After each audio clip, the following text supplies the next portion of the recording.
안녕하세요.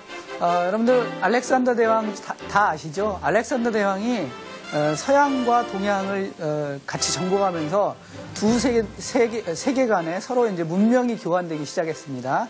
그 이후에 수학하고 과학도 사이좋게 발전하기 시작했습니다.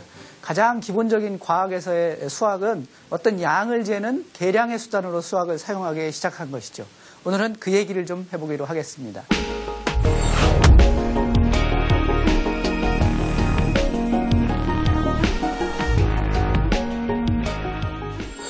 자, 여러분 여기 꽃이 한 송이 있다고 해봅시다.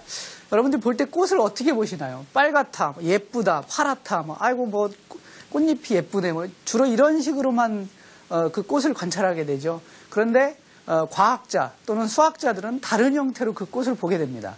이를테면 똑같은 꽃이어도 꽃잎의 장수는 몇 장인가, 또 꽃잎을 이루는 모양은 무슨 모양인가, 또 이것들을 잘라서 현미경을 가지고 자세하게 들여다보면은 그 세포 하나하나는 어떤 모양으로 되어 있을까, 또 이런 꽃들은 어떤 것으로 분류를 해야 될까, 이렇게 수학과 과학을 하는 사람들의 눈으로 꽃을 보기에는 아주 다양한 방법으로 이걸 분류할 수가 있습니다.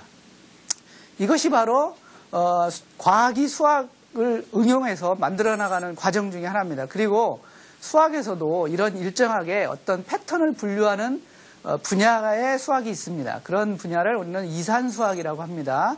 자, 이산수학은 기본적으로 어떤 게 있으면 그것을 어떻게 배열할 수 있을 것인가, 그리고 이것을 그 배열한 것이 가장 좋은 배열인가, 이런 배열이 진짜로 최고 좋은 방법인가, 또 다른 방법은 없을까, 이런 걸 따지는 게 바로 이산수학입니다.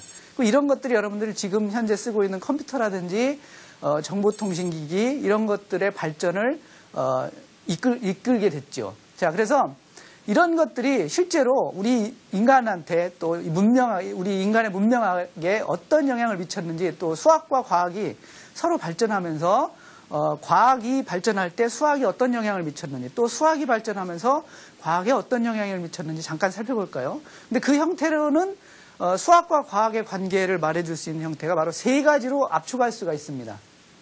첫 번째는 과학에 수학의 어떤 기본적인 내용들을 적용했더니 전혀 새로운 발견을 할 수 있었다, 이런 것입니다. 그거의 가장 대표적인 예가 바로 갈릴레오 갈릴레이가 천문학을 하고 물리학에다 수학의 기본적인 내용을 접목시킨 거죠. 그래서 망원경을 발명해서 딴 천체를 다른 걸 봤다든지, 그때 이제 갈릴레이가 썼던 방법이 기본적인 수학이 등장하게 됩니다.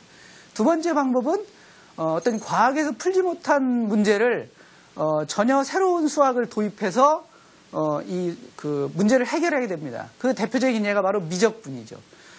그 전까지는 그 움직이는 물체에 대해서 수학이 또 과학이 설명할 수가 없었습니다. 어떻게 이것들을 분석하고 해석하고 예측할 수 있을까?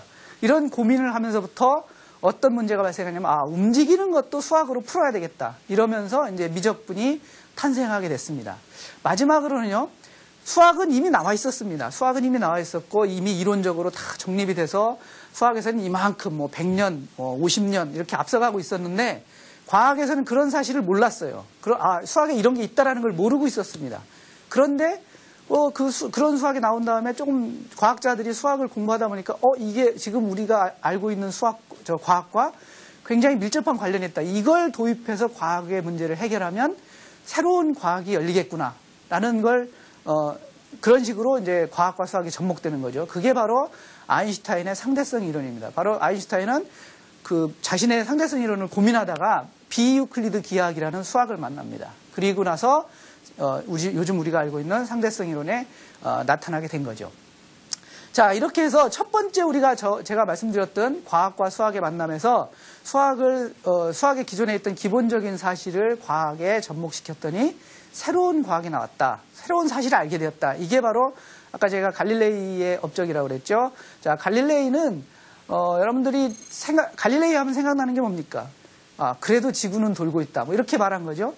근데 그거는 이제 나중에 사람들이 갈릴레이를 이게 좀 찬양하기 위해서, 어떻게 보면 좀 띄우기 위해서 이제 지어낸 얘기로 알려져 있고요.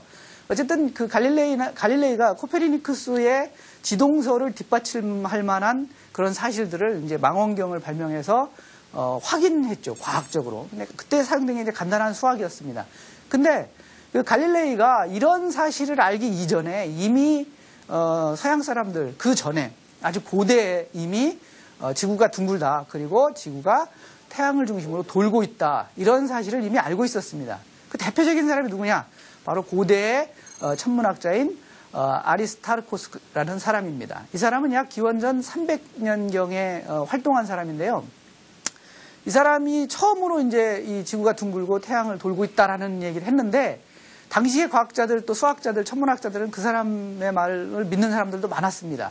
근데 예전에는 그런 누가 뭘 했더라, 누가 이렇다라는 얘기는 다 생각이 개방돼 있어서 다 받아들일 수 있었습니다. 근데 세월이 지나면서, 중세를 지나면서 이게 너무나 과학과 수학이 전부 다 종교적인 쪽으로 흐르기 때문에 그런 생각이 막히게 됩니다. 어쨌든 그런 얘기가 나오기 전에 이미 그 전에도 이미 지구가 둥글다, 이런 사실은 다 잘 알고 있었습니다. 왜냐하면 그 아리스타르코스보다도 훨씬 더 이전의 얘기인 그리스 신화에 바로 지구가 둥글다라는 얘기가 등장합니다. 제가 이 강의를 하면서 그리스 신화에 관한 얘기를 좀 많이 했는데요. 왜 이걸 자주 하게 되냐면 그럴 수밖에 없습니다. 그리스 신화는 당시에 그 서양 사람들, 지중해를 주변에 두고 살아가는 사람들의 중요한 그 생활